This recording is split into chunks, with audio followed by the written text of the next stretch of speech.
ओरछा के राजा राम से जुड़े 3 रहस्य को क्या आप जानते हैं? नंबर 1, भगवान राम 450 साल से मंदिर की जगह रसोई में क्यों विराजमान है? नंबर 2, भगवान राम को दिन में 4 बार गार्ड ऑफ ऑनर क्यों दिया जाता है? नंबर 3, क्यों इंदिरा गांधी जी को यहाँ दर्शन के लिए आधा घंटा रुकना पड़ा?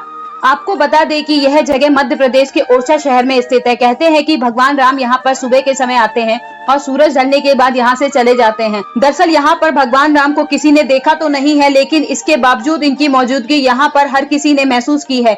आचार्य राकेश अयाची ने बताया कि कथाओं के अनुसार संवत 1631 में ओरछा स्टेट के शासक मधुकर शाह कृष्ण भक्त थे, तो उनकी पत्नी कुंवारी गणेशी राम भक्त थी। राजा मधुकर शाह ने एक बार रानी कुंवारी गणेशी को वृंदावन चलने का प्रस्ताव दिया, पर उन्होंने अयोध्या जाने की जिद की। राजा ने कहा कि राम सच में है तो ओरछा लाकर दिखाओ। महारानी कुंवारी गणेशी अयोध्या गई। वहां उन्होंने प्रभु राम को प्रकट करने के लिए तप शुरू किया। 21 दिन बाद भी कोई परिणाम नहीं मिलने पर वह सरयू नदी में कूद गई, तो प्रभु ने उन्हें बचाया और भगवान श्री राम बाल स्वरूप में उनकी गोद में बैठ गए और ओरछा चलने की बात भगवान राम मान गए। लेकिन भगवान ने 3 शर्तें महारानी के समक्ष रखी। पहली शर्त थी कि ओरछा में जहाँ बैठ जाऊंगा वहाँ से उठूंगा नहीं।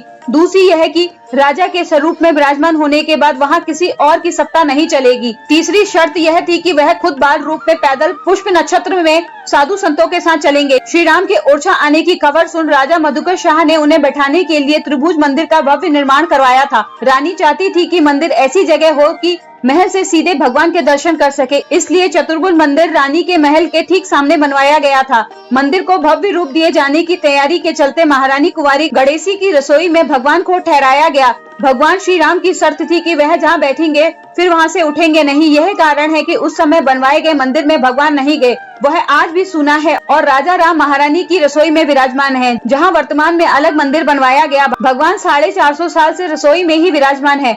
अब जानते हैं कि दिन में 4 बार गार्ड ऑफ ऑनर क्यों दिया जाता है। पंडित जी के अनुसार ओरछा में रामराज सरकार का ही शासन चलता है। 4 पहर आरती होती है, सशस्त्र सलामी दी जाती है। राज्य सरकार द्वारा यहाँ पर सशस्त्र गार्ड तैनात किए गए हैं। इन जवानों को करीब 2 लाख रुपए प्रतिमाह वेतन राज्य सरकार की ओर से दिया जाता है। ओरछा की 4 दीवारों में कोई भी वीआईपी हो, राष्ट्रपति हो या प्रधानमंत्री हो, उन्हें सलामी नहीं दी जाती है, इसलिए इन्हें सलामी वाले राम भी कहा जाता है। अब जानते हैं कि आखिर क्यों इंदिरा गांधी को करना पड़ा था आधे घंटे इंतजार। यह घटना तब की है जब 31 मार्च 1984 में सतार नदी के तट पर चंद्रशेखर आजाद की प्रतिमा का अनावरण कार्यक्रम के लिए तत्काल प्रधानमंत्री इंदिरा गांधी ओरछा पहुंची थी और वह मंदिर के दर्शन करने पहुंची, लेकिन दोपहर के 12 बज चुके थे। भगवान को भोग लग रहा था। पुजारी ने पट गिरा दिए थे। अफसरों ने पट खुलवाने की बात कही, लेकिन तत्काल क्लर्क लक्ष्मण सिंह गौर ने इंदिरा गांधी को नियमों की जानकारी दी। इसके बाद इंदिरा गांधी करीब 30 मिनट तक इंतजार करती रही। आप और कौन से भगवान के किस्से जानना चाहते हैं? कृपया कमेंट करके जरूर लिखें।